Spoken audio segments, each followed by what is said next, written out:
자, 송영길 대표님 현장에서 싸우시느라고 정신없으실 텐데 나와주셨습니다. 감사합니다. 대표님, 네, 안녕하십니까? 감사합니다. 네, 건강하시죠? 네. 이제 얼마 안 남았습니다. 이건 언제죠, 선거가? 1월 8일입니다. 제가 오늘 페북에 올렸는데 네. 1932년 1월 8일이 이봉창 의사가 그래? 히로히토한테 동경에서 폭탄을 던졌던 날입니다. 아, 일본 왕한테? 와. 그날이 1월 8일입니다. 근데 이봉창 의사가 우리 용산 출신인데 제가 바로 그 용산에 살고 있어요. 아, 그때 김구 선생과 임시정부가 돈만 좀 더 있었으면 더 우수한 폭탄을 이봉창 선생한테 줬을 텐데. 그때 폭탄이 불발돼서 그 대량에서 윤봉길 의사가 성공했죠. 맞아요. 근데 그 어디야 구글에 보면은 그 의열단 이렇게 치면은 윤봉길 의사 사진에 왜 윤석열이가 들어가 있어? 왜 그러는 거예요? 그거? 모르셨어요? 아, 보도가 났어요. 그래요? 그래갖고 이게 뭐냐 막 구글에 사람들이 항의하고 네. 아니 윤봉길 의사 자리에 윤석열이 들어가 있는 거야 사진이. 네. 사진은 싹 바꿔 꼈어. 누가 그렇게 또 장난을 쳤는지 모르겠어. 지하에 계신 윤봉길 의사가 이봉창 시라토와 요시로 사진에 들어갔어요. 맞아요, 맞아. 아, 그건 그렇고 오늘 이제 대표님께서 여러 가지 자신의 재판과 관련돼 있고 또 검찰의 행태 이런 부분에 대해서 좀 확실하게 좀 확증적 입장을 밝혀주셨으면 좋겠다 생각해서 저희가 초대했습니다. 이번에 이재명 대표의 그 위증교사 사건에서도 논란이 됐지만 검찰의 직접 수사 이거 할 수 있는 겁니까? 못하는 왜 검찰이 집중 수사를 원래 검찰청법 개정할 때 이거 못하게 돼 있지 않았었어요? 네. 여러분 아시다시피 2022년 3월 9일 날 네. 대통령 선거에서 윤석열 후보가 이겼습니다. 네. 0.73%로 이겼는데 그러니까 우리 민주당 국회의원들이 예. 이제 검찰 독재가 본격화 되겠구나. 그래서 소위 말하는 검수완박법, 검찰 수사권 완전 박탈. 맞아. 완전 박탈도 아니에요. 말만 그렇지. 사실상 대부분 뒷구멍이 열려있는 그 부실한 법이긴 하지만 그래도 이낙연 대표 때 검경 수사권 분리로 검사의 직접 수사권을 6개 항목으로 제한했는데 네. 그중에 4개를 빼버리자. 그 4개가 선거 공직자, 방위산업, 대형 참사. 네. 이 4개 범죄를 빼버리고 경제 부패 범죄만 검사가 직접 수사하게 하자. 이게 네. 소위 말하는 검수완박법입니다. 이 법을 2022년 3월 9일 대통령 선거 끝나자마자 추진해서 5월 9일 취임을 바로 6일 앞두고 네. 5월 3일 날 통과시켰고 박병석 국회의장이 땅땅땅해서 통과시켰거든요. 네. 그래서 부패, 경제, 범죄 등이라고 되어 있는데 그러니까 이제 한동훈 법무장관이 이에 대해서 반발하면서 검찰 수사권이 제한됐다. 그래서 이 법 집행정지 가처분 신청을 내고 헌법재판소에다가 권한쟁의 심판을 냈어요. 아, 한동훈이가요? 그러면서 한동훈 법무장관이 제출한 법무부 의견서에 따르면 이 법으로 검사의 수사권이 현저하게 제한됐으니 뭔가 권한쟁의 이거 조정을 해달라라고 이제 했는데 네. 헌재가 당신은 법무부 장관이지 검사가 아니기 때문에 이 소송 이 주체로서의 당사자 적격이 없다 해서 각하시켜버렸거든요. 쪽팔려버렸군요. 네. 한동훈. 그러니까 이제 이 친구가 소위 한동훈 시행령을 만들어서 이 법을 껍데기로 만드는 사실 경제 부패 수사만 해라고 직접 수사를 했는데 네. 거기에 부패 수사에다가 공직선거법과 이 정당법 선거를 다 집어넣어서 그래, 야당 검사가 직접 수사할 수 있도록 한 거죠. 야당 탄압할 수 있으니까, 네. 정치 검사할 수 있으니까. 그리고 또 사법방해죄라는 거를 신설해서 집어넣어가지고 이재명 대표가 논란했던 위증교사도 집어넣은 거죠. 아, 그래서 얘네들이 수사할 수 있어요? 위증교사죄가 사실 부패 경제 범죄에 들어갈 틈이 없잖아요, 논리상으로. 그렇죠. 근데 이거를 사법방해죄라는 걸 만들어서 억지로 끼워 넣어가지고 위증교사죄를 집어넣어서 검사가 직접 수사한 겁니다. 그러니까 한동훈 장관이 페이북에다 뭐라 그랬냐. 네. 이재명 대표 위증교사 판결이 나기 직전에 법정 구속될 것이다 설레발을 치면서 자랑삼아 전리품을 자랑하듯이 자기가 이 시행령을 만들었기 때문에 검사가 직접 이재명 대표를 수사해서 기소할 수가 있었습니다. 네. 미리 김칫국을 마시면서 자기의 업적을 자랑하는 페이북을 올렸습니다. 그러니까 이게 나는 이 범죄인이 선행자백한 것이다. 즉 위헌적인 법령을 만든 자신의 위법적, 위헌적 행위를 지가 자랑한 것이죠. 근데 지금 이제 대표님 말씀하신 대로 이게 위헌적이고 위법적이고 모법에 배치되는 거 아닙니까? 그렇습니다. 근데 이거 가만 놔두면 되겠습니까? 그렇습니다. 그래서 이게 헌법 75조 위반인데, 그러니까 여러분 시청자들 기억나시겠습니다만, 제가 작년 4월에 프랑스에 돌아와서부터 일관되게 이 문제를 주장하는데 민주당 조국혁신당 국회의원들이 아무도 이에 대해서 반응이 없었어요. 저 이재명 대표한테 직접 이 문제를 제기해라. 그래서 뒤늦게 이 문제를 이재명 대표 변호사들도 재판부에다 문제제기한 거죠. 그래서 이번 이재명 대표 위증교사 판결문에는 김동연 판사가 이 주장에 대한 판결을 했어요. 판시를. 굉장히 중요한 거죠, 그게. 지난번 한상진 판사가 했던 선거법 허위사실 유포는 그 문제 제기를 안 했기 때문에 판단이 없잖아요. 네. 아니, 그러니까 나는 이해는 할 수 없는 게 이재명 대표도 그러고 네. 그 변호사 팀들이 내가 그렇게 외치는데 그거를 왜 반영을 안 했나. 안 하냐고요. 아이고, 자기들이 만든 법이잖아.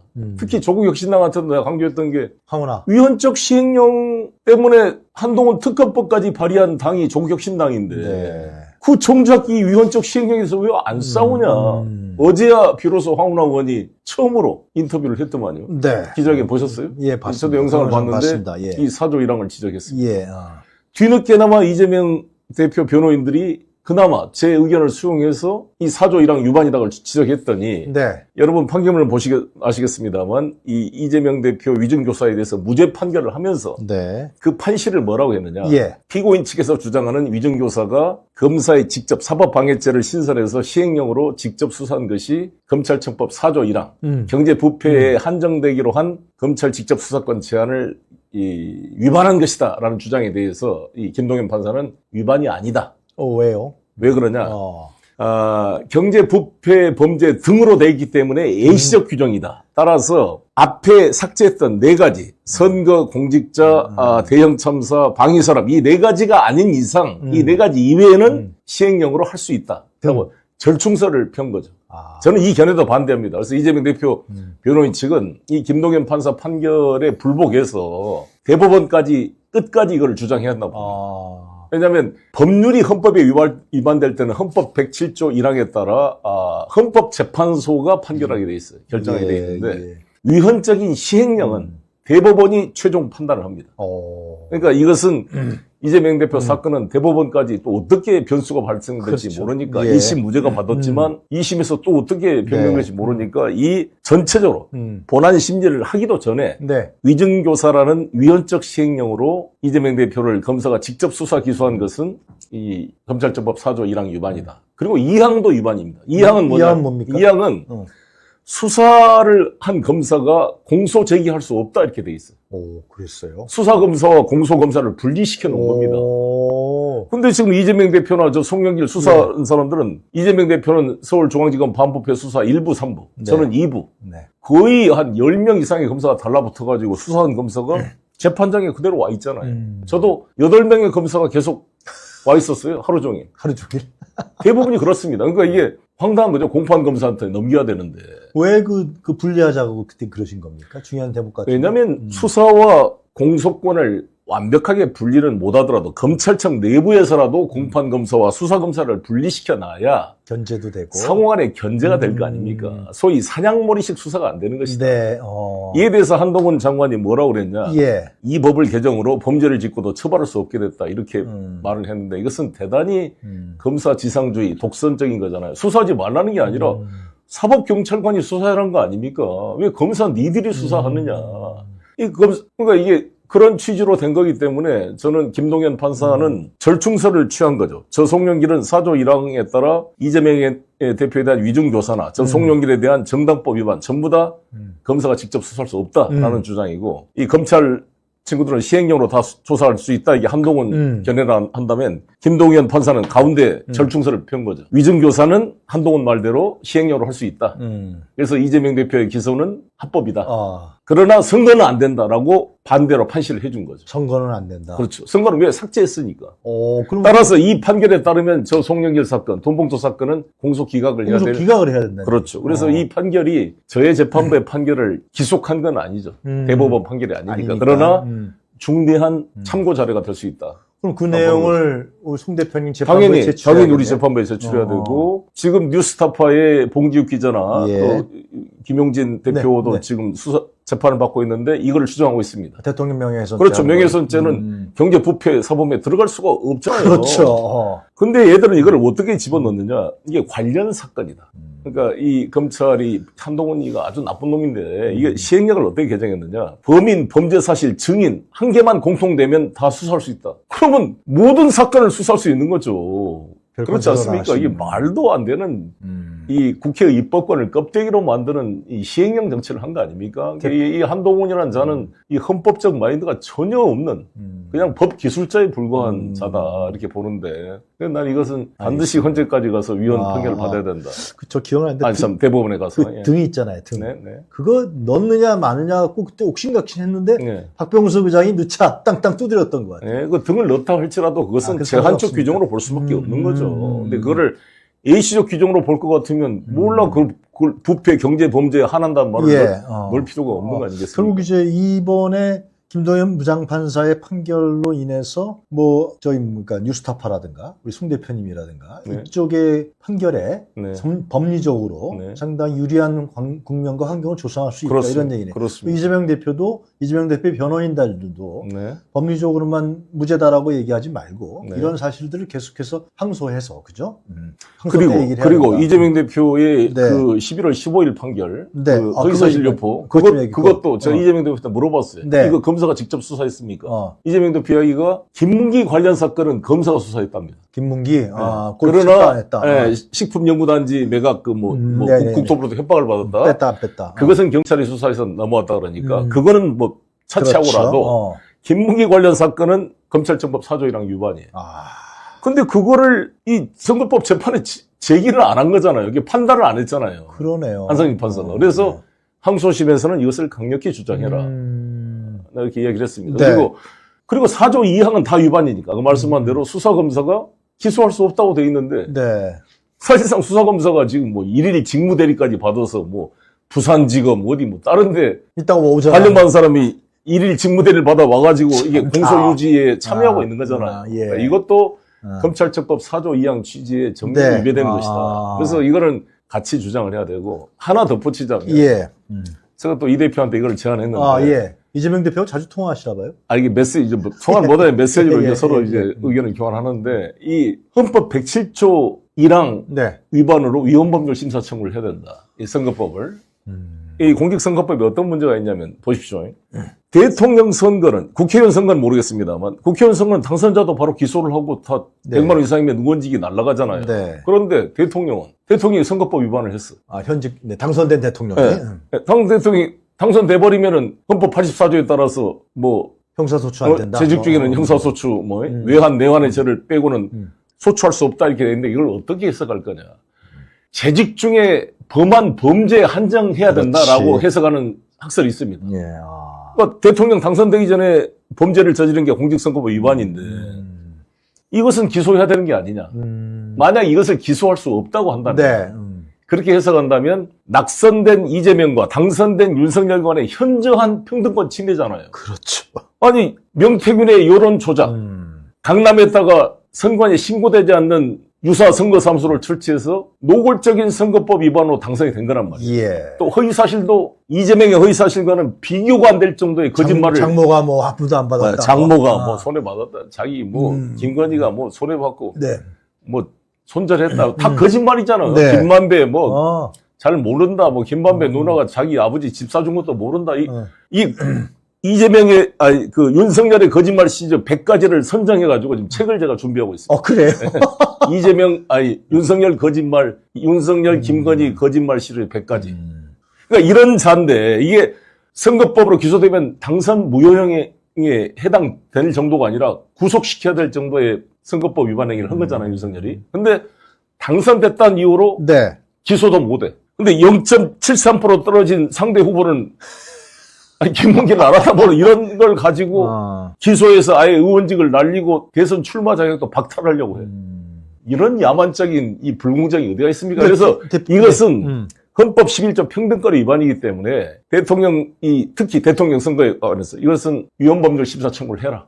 그리고 해석이 다른 거 아니에요? 그렇죠. 그러니까 대통령이 재직 기간 중에 형사소추할 수 없다라는 것은 대통령 재직할 때의 형사법만 그렇죠. 소추할 수 없는 것이 그 전에 범죄 저지르는 그거는 소추할 수 있다로 해석을 달리할 수 있다 이런 말씀이신 거네요. 그렇죠. 지금 국민의힘도 그러잖아요. 만약에 이재명 후보가 당선됐을 경우에 현재 지금 기소돼 재판받고 있는 예. 것이 대통령 당선됐을 때 재판이 계속 진행되느냐. 네. 그래가지고 지금 맞아요. 국민의힘 논의하고 있잖아요. 맞아.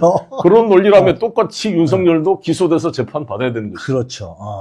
그게 있고 최근에 이 국민의힘이 이제 선거법 이게 유죄 판결되면 434억 토해내라. 예, 합당이나 뭐 당을 변경해도 뭐 채무자 면탈을 못하도록 하겠다 이런 네. 법을 또 주진우인가 뭐 그렇게 냈다고 하는데 국민의힘 의원 여러분, 윤석열 대통령 퇴임하자마자 이 선거법 위반으로 똑같이 기소돼서 당선 무효형이 나오게 되면 국민의힘 여러분 돈 400억 넘는 거 다 토해내세요.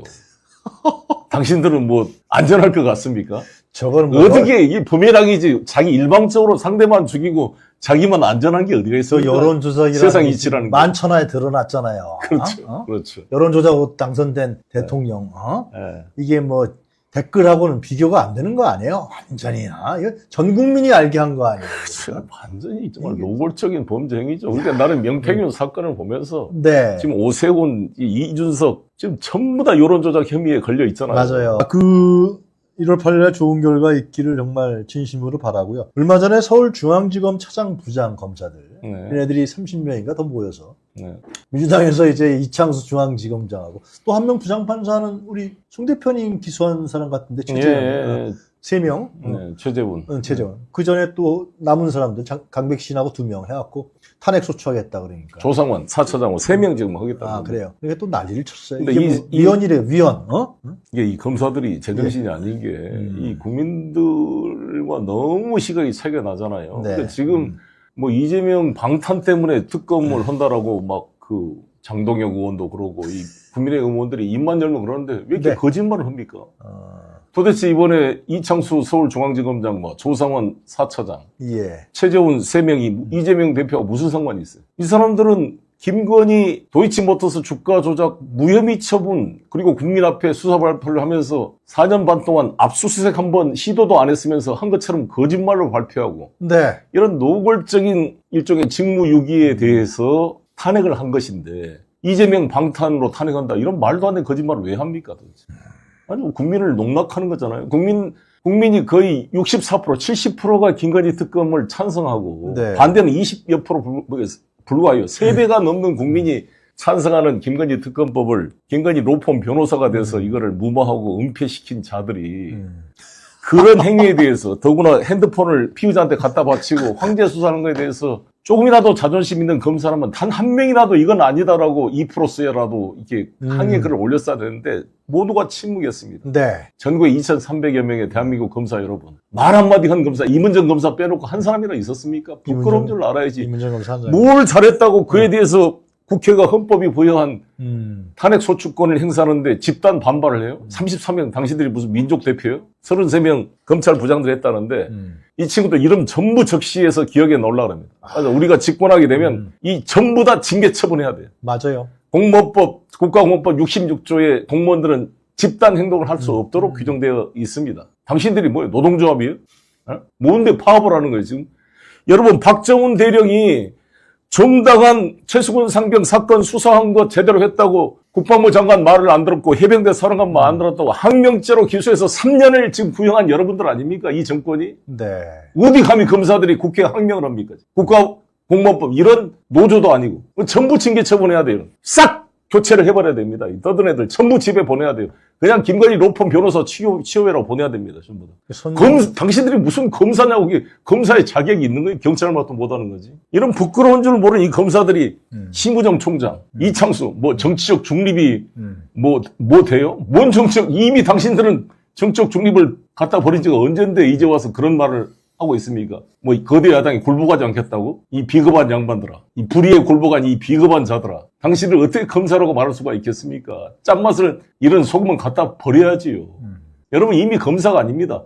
김건희 용역 회사 직원들입니다. 코바나 컨테스트 직원맛도 못한 자들입니다. 집으로 가야죠. 다. 저는 그렇게 말하고 싶습니다. 선출되지 않은 놈들이 선출된 사람들을 말이죠. 지배하고 참 아니 뭐 선출된 권력이 다는 아니 어차피 우리가 이제 입법, 소법, 행정이 견제 균형을 되는 것이니까 선출된 권력이 모든 것이 뭐 불법이다 됐다 이것은 저는 잘못하면 히틀러 파시즘으로 갈 수 있기 때문에 선출된 것이 모든 것을 정당한 건 아니라고 봅니다. 그러나 최소한의 헌법에 기초해서 하는 거잖아요. 헌법을 누가 위반하고 있습니까? 검사 당신들이 위반하고 있고 거부권을 남발하고 있는 윤석열이 위반하고 있는 거잖아요. 국회법에 따르면요. 국회의원들이 당선되면 모두가 이해상충되는 것을 신고하도록 되어 있습니다. 자신의 친척이나 가족들이. 그다음에 이해상충이 됐을 때는 자기가 의결권 행사를 할 때 회피하도록 의무 규정이 되어 있습니다.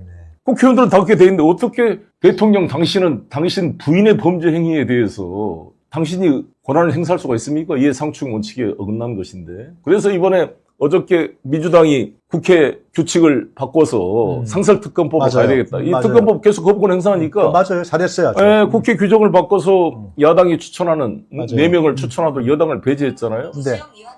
죄송합니다. 네, 아닙니다. 그래서 그렇게 이야기를 했는데 이에 대해서 뭐 주진우 검사는 얘네들이 와서 교원 영색으로 뭐 민주당의 뭐 밑에 검찰을 만든 것이고 난리를 펴는데 옛날에 공수처 만들 때 황교안 의원이 뭐 게시타포를 만든다고 떠든 거 똑같은 건데 아니 민주당이 일반 모든 것에 그런 건 아니잖아요. 대통령 친인척 관련된 그 사건에 한해서만 한 거잖아요. 어떻게 대통령 친인척 관련된 사건에 여당이 참여하면 특검이 되겠습니까? 너무나 상식적인 거를 한 건데. 대표님, 지금 정당을 이끌고 계신데, 향후에 어제 천주교 신부님들, 이 정의구현 사제단이 아닙니다. 그렇습니다. 거의 3분의 1. 네. 사제단의 3분의 1. 1466명. 그렇죠. 그리고 이제 결국은 보고 있던 서울대학 교수들이 시국선에 동참했습니다. 꼭지점을 찍었어요. 드디어. 제가 서울대를 막 뭐라 그랬더니. 이게 글쎄 우리 대표님도 과거에 87년 다 경험하셨는데 이거 못 막을 것 같고 제가 이 확산되는 거를요. 이건 걷잡없이 불어 나갈 것 같아요. 윤석열, 김건희가 무당한테만 빌어봐야 안 될 것 같고. 자, 이제 앞으로 민주당을 포함해서 제 정당들, 제 야당들이 이걸 어떻게 싸워 나갈고 어떻게 국면을 이끌어 나가야 되는지 한번 좀 얘기를 좀 해주시죠. 아니, 저는 제2의 6월 항쟁으로 갈 수밖에 없다. 그래서 6월 항쟁에 국민운동본부를 만든 것처럼 민주당과 모든 제정당 사회단체가 이 윤석열 퇴진 국민운동본부를 만들어서 뭐 변희재, 정규재 같은 사람들까지 어찌됐건 이 보수적인 사람들도 동참을 다 하게 해서 끌어내려야 된다 이렇게 생각을 합니다. 지금 촛불 집회 보면 민노총, 촛불 각 단체 당이 흩어져 있잖아요. 조국혁신당은 서초동에 가서 하고 이렇게 모두가 흩어져 있는 거 가지고는 힘이 나올 수가 없기 때문에 이거를 전 국민항쟁 본부를 만들어야 한다 이렇게 생각합니다. 그런 원탁 테이블을 이재명 대표나 민주당이 주도해서 그런 장을 만들어야 된다. 저희 소나무당은 비록 원외 정당이지만 제가 1월 8일 선거가 어떻게 날지 모르겠습니다만 만에 하나 이제 좋은 결과가 나온다면 본격적으로 좀 이런 활동을 해보려고 합니다. 지금 아무래도 제가 지금은 좀 제약 요소가 많아서. 그러시죠. 그러면 이제 민주당과 제 정당도 거기에 들어가고, 그 다음에 천주교도 들어가고, 개신교도 들어가고, 불교도 들어가고, 대학 교수 단체들도 들어가고, 학생들도 들어가고, 그 외에 민주노총, 농민단체 다 들어가서 말이죠. 그래서 이게 이렇게 연결돼야 돼요. 우리가 문재인 정부 때 실수가 뭐였습니까? 문재인 대통령이 촛불혁명으로 만들어졌잖아요. 맞아요. 문재인 대통령과 민주당만의 힘으로 만든 게 아닌데. 그럼요, 문재인 정권이 들어서가지고 그런 연립정부 구상을 가지고 민주연립정부를 만들었어야 되는데 다 배제했잖아요. 맞아요. 다 배제하고 민주당 나에서도 친문 세력들만 권력을 독점하고 배제해서 결국 이 꼴이 난 거 아닙니까? 반동으로 돌아가 버렸죠. 완전히. 반동의 시대. 그렇죠. 그러니까 이번에 정말 제2의 촛불처럼 제2의 문재인 학습 효과 때문에 지금 촛불 참여를 주저하고 있다는 거 아닙니까? 맞습니다. 많은 중산층들이. 그러니까 맞습니다. 이번에 나는 이재명 대표나 민주당이 해야 될 것은 다음 만든 정권은 민주당의 독점 정권이 아니라 정말 민주연립정부를 만들어서 모든 시민과 제 단체가 참여하는 정말 그런 자기들 패거리들만 다시 또 권력을 독점하는 그래서 이게 악순환이 되는 구조를 만들면 안 된다 이렇게 생각합니다. 알겠습니다. 그 1월 8일 선거가 잘 되겠지 뭐. 거기에 또 못 먹일 수는 없고. 저로서는 그날 최선을 선거 나온다고 해서 구속되시는 건 아니죠. 그거는 알 수가 없죠. 그거는 제가 재판부에 대해서 뭐라 할 수 없고 저로서는 최선을 다하는 거죠. 알겠습니다. 오늘 바쁘실 텐데 이렇게 나오셔서 시원하게 또 핵심을 짚어주셔서 대단히 감사합니다. 네. 대표님 화이팅입니다. 감사합니다. 감사합니다.